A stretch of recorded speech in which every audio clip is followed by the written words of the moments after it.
என் மனசுல பட்டதை சொன்னேன். அந்த பையன் சரியில்லை, அவனோட எண்ணங்கள் எதுவும் சரியில்லை. முடிஞ்ச வரைக்கும் நீ அவனை விட்டு விலகி இருந்தேன்னா உனக்கு தான் நல்லது. எதிரிகள் இருக்காங்க, ஒவ்வொருத்தரா வரிசையா வருவாங்க. மொத்தத்துல துரையோட உயிர் ஆபத்துல இருக்கு.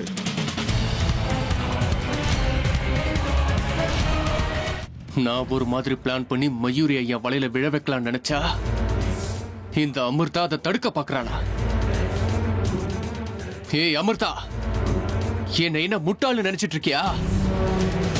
பாத்துக்கிட்டே இரு, உன்னை எப்படி மண்ணை தின்ன வைக்கிறான்னு பாரு. இந்த ஹர்ஷாவுக்கே சவால் விடுற அளவுக்கு உனக்கு தைரியம் வந்துருச்சா? உன்னை சும்மா விட மாட்டேன் அமிர்தா.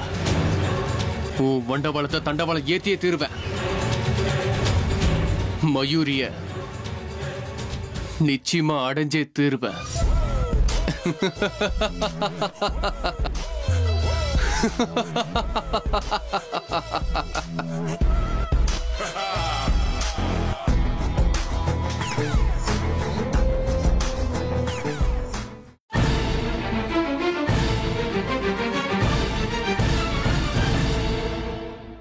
இங்க பாருங்க சித்தையா, உங்களுக்கு தெரிஞ்ச விஷயத்தெல்லாம் எதையும் தயவு செஞ்சு என்கிட்ட மறைக்காதீங்க.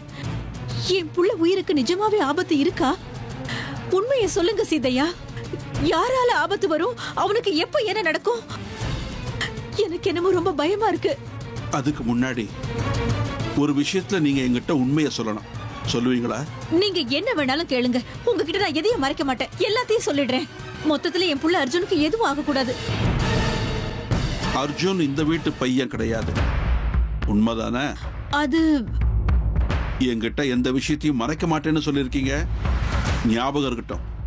அர்ஜுன் இந்த வீட்டு பையன் கிடையாது, உண்மைதானே? இங்க பாருங்க சித்தையா, அர்ஜுன் இந்த வீட்டு பையன் கிடையாது, இது உண்மைதான். ஆனா இந்த விஷயம் எப்படி உங்களுக்கு தெரிஞ்சது? எனக்கு எப்படி தெரிஞ்சதுங்கிறது முக்கியம் இல்ல. அர்ஜுன் உங்க பிள்ளை கிடையாது தானே? ஐயோ, கொஞ்சம் மெதுவா பேசுங்க சித்தையா. இந்த விஷயம் வெளியில தெரிஞ்சதுன்னா ரொம்ப பெரிய பிரச்சனை ஆயிடும். 25 வருஷங்களா இந்த ரகசியத்தை ரொம்ப கஷ்டப்பட்டு நான் காப்பாத்திக்கிட்டு வந்துகிட்டு இருக்கேன். அர்ஜுன் நான் பெத்த பிள்ளையா இல்லைனாலும் அதை விட அதிக பாசம் அவன் மேல வச்சிருக்கேன். சித்தையா, தயவு செஞ்சு சொல்லுங்க, உண்மையாவே என் புள்ள உயிருக்கு ஆபத்து இருக்கா? யார் அவனை என்ன பண்ண போறாங்க? அவனுக்கு என்ன ஆகும்னு சொல்லுங்க சித்தையா. இந்த பாருங்கம்மா, எதிரிங்க அர்ஜுனை குறி வைக்கிறது இன்னைக்கோ நேத்திக்கோ கிடையாது. அவன் பிறக்கும் போதே அவனை சுத்தி எதிரிகளும் பிறந்து வந்துட்டாங்கம்மா. என்ன சொல்றீங்க சித்தையா? ஆமாம்மா, அர்ஜுன் அழிக்கிறதுக்கு பின்னாடி ஒரு மாய சக்திகள் துஷ்டர்கள் கூட்டமே இருக்கு. அவரை பலிவாங்க சம்ஹாரம் பண்ண எல்லாரும் காத்துக்கிட்டு இருக்காங்க. ஐயோ கடவுளே, அப்படின்னா என் அர்ஜுன்? பயப்படாதீங்கம்மா, அர்ஜுன் பின்னாடி துஷ்ட சக்திகளோட கூட்டம் எப்படி வலையை விரிச்சு காத்துட்டு இருக்கிறது உண்மையோ, அதே மாதிரி அவனை ஒரு தெய்வ சக்தியை காப்பாத்திட்டு இருக்கிறதும் உண்மைதாம்மா. தெய்வ சக்தி காப்பாத்துதா? என்ன சித்தையா அது? ஒண்ணு இல்லம்மா, துவைக்க வேண்டிய துணியை எங்க வச்சிருக்கீங்கன்னு கேட்க வந்தேன்.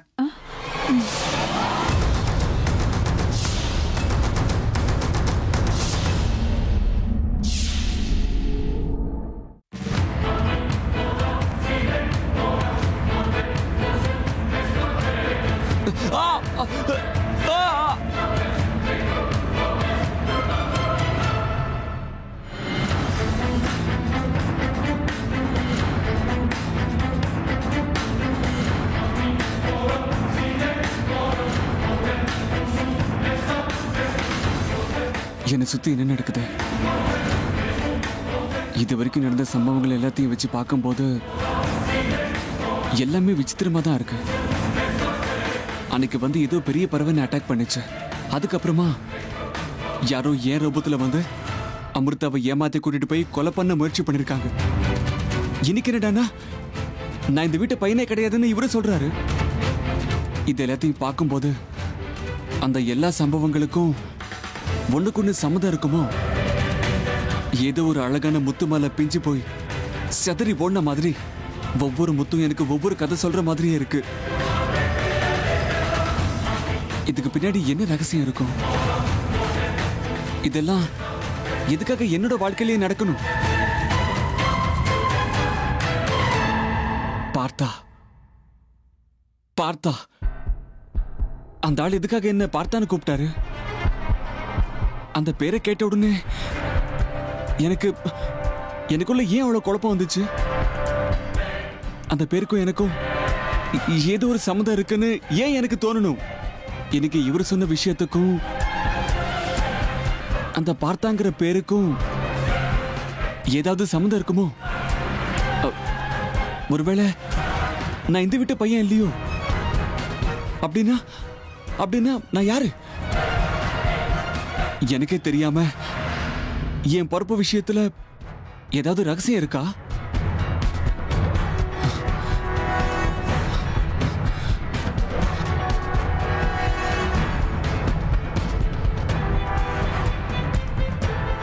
யோசிக்க யோசிக்க குழப்பம் தான் அதிகமாகுதே தவிர எந்த ஒரு தெளிவும் கிடைக்க மாட்டேங்குதே.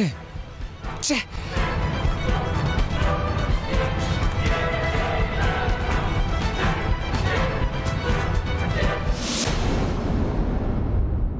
அத்தை, இவர் இங்க என்ன பண்ணிட்டு இருக்காரு? அது துவைக்க வேண்டிய துணியெல்லாம் எடுத்துக்கிட்டு போக சொன்னேன். அதான் எங்க இருக்குன்னு கேட்க வந்திருக்காரு. எனக்கு என்னமோ இவரோட நடவடிக்கை எல்லாம் பார்த்தா ரொம்ப சந்தேகமா இருக்கு. இங்க வேற ஏதோ பேச்சுவார்த்தை நடந்த மாதிரி தோணுது. எனக்கு என்னமோ இவர் இந்த வீட்ல இருக்கிறதே சரியில்லைன்னு தான் தோணுது. சேச்சே, அதெல்லாம் ஒண்ணும் இல்ல அமிர்தா. இவர் இங்க இருக்கிறதுனால நமக்கு நல்லதுதான் நடக்கும். இல்ல அத்தை, இவர் சொல்றதெல்லாம் உண்மையா இருக்குன்னு நான் எப்படி நம்புறது? அதான் எல்லாத்தையும் சரியா சொல்லிக்கிட்டு இருக்காரு. உண்மையை தானே இவர் சொல்றாரு. நீங்க எந்த உண்மையை பத்தி சொல்றீங்க அத்தை? அர்ஜுன் இந்த வீட்டு பையன் இல்லைன்னு சொன்னாரு, அது உண்மையா?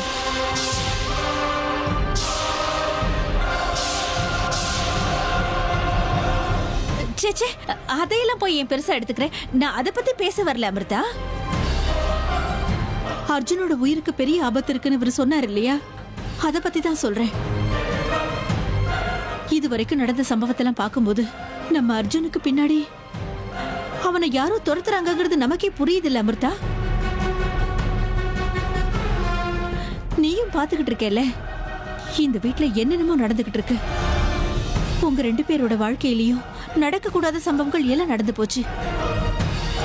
இந்த சித்தையா பாக்குறதுக்கு எதுவும் தெரியாத அப்பாவி மாதிரி இருந்தாலும் ஏதோ பெரிய ஞானி மாதிரி பேசுறாரு. இன்னும் கொஞ்ச நாள் அமிர்தா, நம்ம பிரச்சனைகள்லாம் சரியாகிற வரைக்கும் இந்த சித்தையா இங்கே இருக்கட்டும். இருந்தாலும் எனக்கு என்னமோ நீங்க சொல்ற விஷயத்துல நம்பிக்கையே வர மாட்டேங்குது. இவன் குறுக்க பேசுறானேன்னு தப்பா நினைக்காதீங்க, பயப்படாதீங்க. என்னால இந்த வீட்டுக்கு எந்த பிரச்சனையும் வராதுமா. வரப்போற பிரச்சனைகளை பத்தி எச்சரிக்கை பண்றது என் கடமை. நான் என் கடமையை செஞ்சேன், அவ்வளவுதான். ஒருவேளை நான் அதிக பிரசங்கித்தனமா நடந்திருந்தா மன்னிச்சிடுங்கம்மா. சேச்சே, ஏன் சித்தையா அப்படிலாம் நினைக்கிறீங்க? நாங்க யாரும் ஒண்ணு தப்பா நினைக்கல. அமிர்தா, சமையல் கட்டுல நிறைய வேலை இருக்கு. நீ போய் கொஞ்சம் காய்கறி எல்லாம் எடுத்து வைமா, நான் இப்ப வந்துடுறேன். துவைக்க வேண்டிய துணியெல்லாம் எடுத்து கொடுத்துட்டு நான் பின்னாடியே வரேன். நீ கிச்சனுக்கு போ அமிர்தா.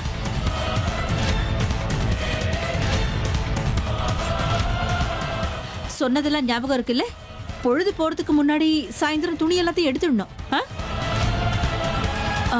மற்ற விஷயங்களை பத்தி நம்ம அப்புறம் பேசிக்கலாம். ஒரு நிமிஷம் இரு, நான் வரேன்.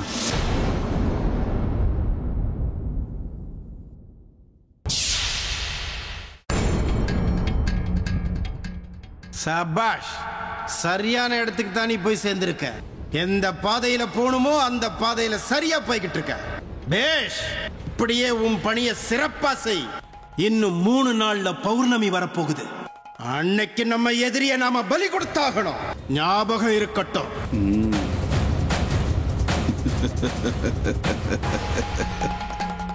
எனக்கு எல்லாமே தெரியும். என்ன செய்யணுங்கிறத முடிவு பண்ணிட்டு தான் இந்த வீட்டுக்குள்ள அடி எடுத்து வச்சிருக்கேன். இந்த 25 வருஷமா என்ன செய்ய முடியாம தவிச்சனோ அத இன்னும் 3 நாள்ல நான் செஞ்சு முடிக்க போறேன். அது பார்த்தாவோட சாவு. ஆமா, பார்த்தா சாகணும். அவன் செத்தே தீரணும்.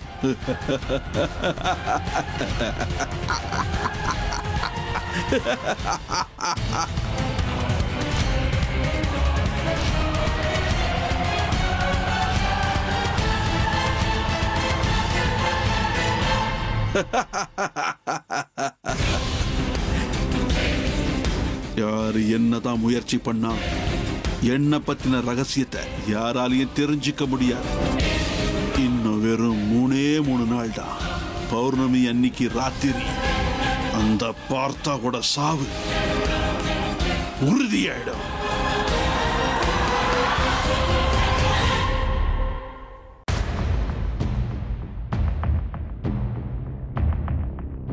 எப்படியாவது இந்த மயூரி என் வலையில விழ வைக்கணும். அப்படி நடக்கணும்னா அவளை எங்கேயாவது வெளியில கூட்டிட்டு போகணுமே.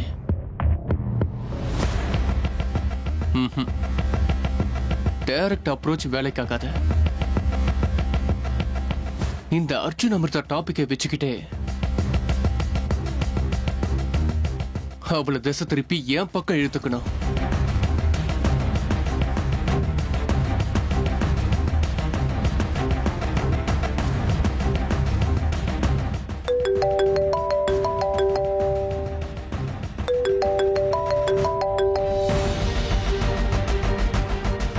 ஹாய் ஹர்ஷா. ஹாய் மயூரி. என்ன இன்னைக்கு நீயா ஃபோன் பண்ணி பேசுற? ஏதாவது விசேஷமா? ஒரு ஃப்ரெண்டு இன்னொரு ஃப்ரெண்டுக்கு ஃபோன் பண்ண விசேஷம் இருக்கணுமா என்ன? சச்ச, அந்த மாதிரிலாம் எதுவும் இல்ல. சும்மா தமாஷா தான் கேட்டேன். ஒண்ணும் இல்ல மயூரி, என்னன்னு தெரியல, எனக்கு ரொம்ப போர் அடிச்சது. நீ ஃப்ரீயா இருந்தா அப்படி எங்காவது வெளியே போயிட்டு ஒரு சினிமா பார்த்துட்டு லாங் டிரைவ் போயிட்டு வரலாம்னு நினைச்சேன். என்ன லாங் டிரைவா? எந்த இடத்துக்கு? எந்த இடத்துக்குலாம் நானும் முடிவு பண்ணல. கிளம்புனதுக்கு அப்புறம் நம்ம டிசைட் பண்ணிக்கலாம். வெதர் கூட இன்னைக்கு ரொம்ப நல்லா இருக்குல்ல? இருந்தாலும் எனக்கு எக்ஸாம்ஸ் நெருங்கிட்டே இருக்கு ஹர்ஷா, வரது கஷ்டம். ரொம்ப நேரம் ஆகாது மயூரி. அப்புறம் இன்னொரு விஷயம், நீ வீட்லயே இருந்தா இந்த அமிர்தாவை பத்தி நம்ம ஓப்பனா டிஸ்கஸ் பண்ணவே முடியாது. என்கிட்ட அமிர்தாவை வீட்டை விட்டு துரத்துறதுக்கு சில நல்ல ஐடியாஸ் எல்லாம் இருக்கு. அதையும் அப்படி டிஸ்கஸ் பண்ண மாதிரி இருக்கும்ல. சோ வா மயூரி. ஹே, தட்ஸ் a good idea. நீ சொல்றது சரியா தான் இருக்கு. வீட்டுக்குள்ளேயே உட்காந்துட்டு நம்ம எதுவும் பேச முடியாது. சரி, நான் வரேன். ஆனா உடனடியா வர முடியாது. 1 hour கழிச்சு வரேன். ஓகேவா?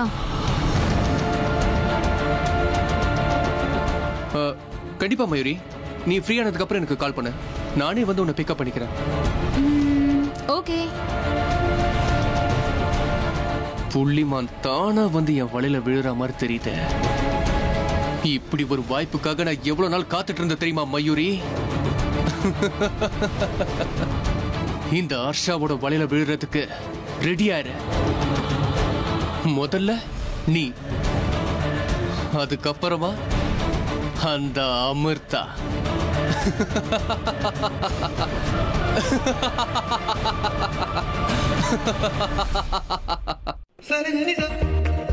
மொத்தத்துல எனக்கு அமிர்தாவுக்கும் நடுவுல இருந்த ஒரு திரை நிதானமா விலகிக்கிட்டே இருக்கு.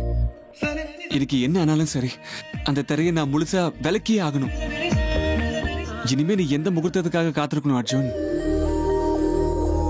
தைரியத்தை அவளை வச்சுக்கோ, முன்னேறு.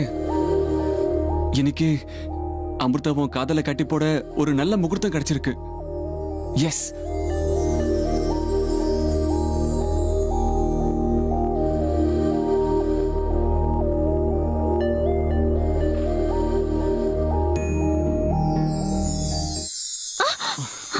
என்ன அர்ஜுன், என்ன இதெல்லாம்?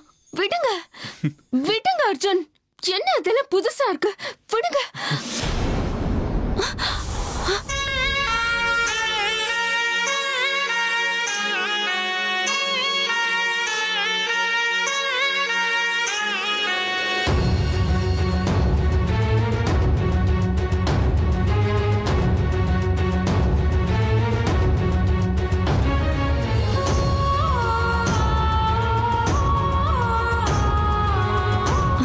என்ன அர்ஜுன், என்ன இதெல்லாம் புதுசா இருக்கு?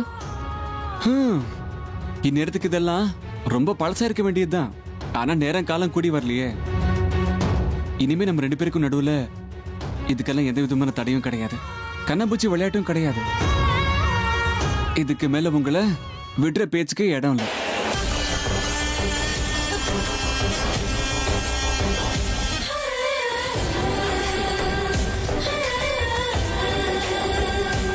இங்க பாருங்க அர்ஜுன், எனக்கு ஒரு மாதிரி கூச்சமா இருக்கு. விடுங்க, நான் போகணும். விடுங்களேன், விடுங்க.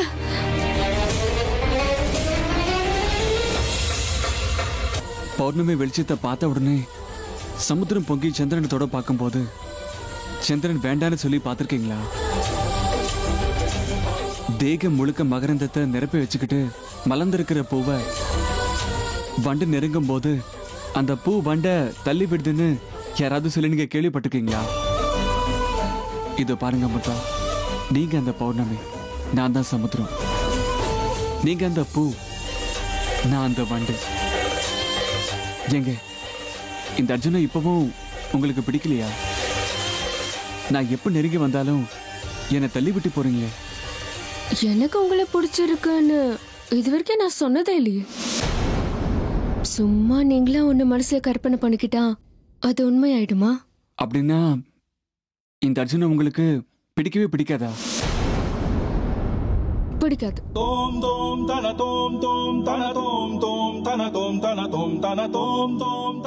சரி, இதே வார்த்தைய என் கண்ணை பார்த்து சொல்லுங்க, அப்ப நான் நம்புறேன்.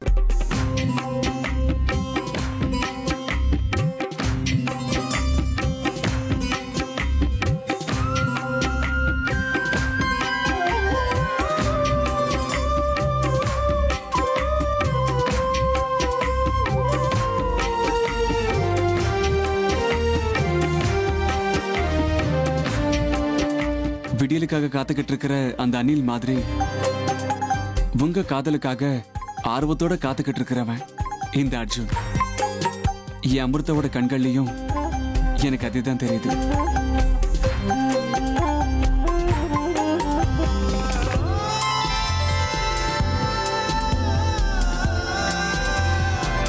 ஒரு தடவை இந்த இதய துடிப்பை கேட்டு பாருங்க. நிமிஷத்துக்கு ஒரு தடவையாவது அமிர்தா அமிர்தா உங்க பேரை சொல்லலன்னா இந்த இதயத்துக்கு நிம்மதியே இல்ல. நம்ம எதை ஏமாத்தினாலும் காதலை மட்டும் ஏமாத்தவே கூடாது அமிர்தா. அமிர்தா அர்ஜுன் ஒண்ணு சேர வேண்டிய நேரம் இப்ப வந்தாச்சு.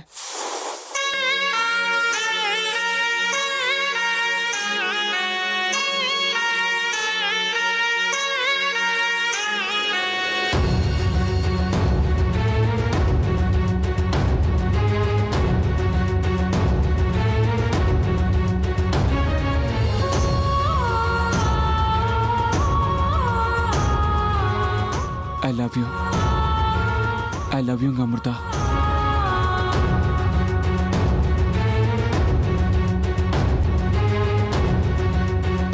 உலகத்து சட்டத்திட்டங்களை மறந்து மனித லோகத்தோட பந்தங்கள்ல சிக்கி நிராதரவா இப்ப நிக்கிற. என்ன பண்றீங்க நீங்க? எனக்கு இதெல்லாம் சுத்தமா பிடிக்காதுன்னு சொல்லியிருக்கேன்ல. எனக்கு இதெல்லாம் வேண்டாம். மனசுல ஆசை இருக்கு, வெளியில நடிக்கிறீங்க. சரி, நானும் பாத்துடுறேன் இன்னும் எத்தனை நாளைக்கு உங்களோட உணர்வுகளை எல்லாம் செவரு கட்டி உள்ள ஒளிச்சு வைப்பீங்கன்னு. நான் உங்க மேல வச்சிருக்கிற காதலுக்கு நீங்க எவ்வளவு சுவர் கட்டினாலும் அதை உடைக்கிற சக்தி எனக்கு இருக்குங்க. இல்ல, என் மனசு அர்ஜுன் பக்கம் சாஞ்சுக்கிட்டே இருக்கு. இதுக்கு நான் பலியாகவே கூடாது. இப்போ அனுபவிக்கிற கஷ்டங்களே எனக்கு போதும். முடிஞ்ச வரைக்கும் இது எல்லாத்துல இருந்து நான் தூரமா இருக்கணும். என்னோட லட்சியத்துல மட்டும்தான் என் கவனம் இருந்தாகணும். உங்க மனசுக்குள்ள இருக்கிற காதல் உங்க கண்கள்லயே எனக்கு ரொம்ப தெளிவா தெரியுது அமிர்தா. ஆனா மனசுக்குள்ளேயே பூட்டி வச்சுக்கிட்டு ஏங்க இப்படி தவியா தவிக்கிறீங்க? டைம் ஆயிடுச்சு, படுத்து தூங்கலாமா? நீங்க ஒரு மாதிரி புரியாத கணக்கு புஸ்தகம் மாதிரி இருக்கீங்க. ஒரு விஷயத்துல பெருந்தன்மையா இருக்கீங்க, இன்னொரு விஷயத்துல கஞ்சித்தனம்.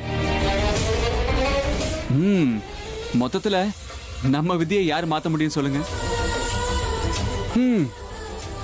என் தலையில நான் இன்னும் கொஞ்ச நாளைக்கு பிரம்மச்சரியர் தான் இருக்கணும்னு எழுதி வச்சிருந்தா அதை யாரால மாத்த முடியும்? சரி விடுங்க.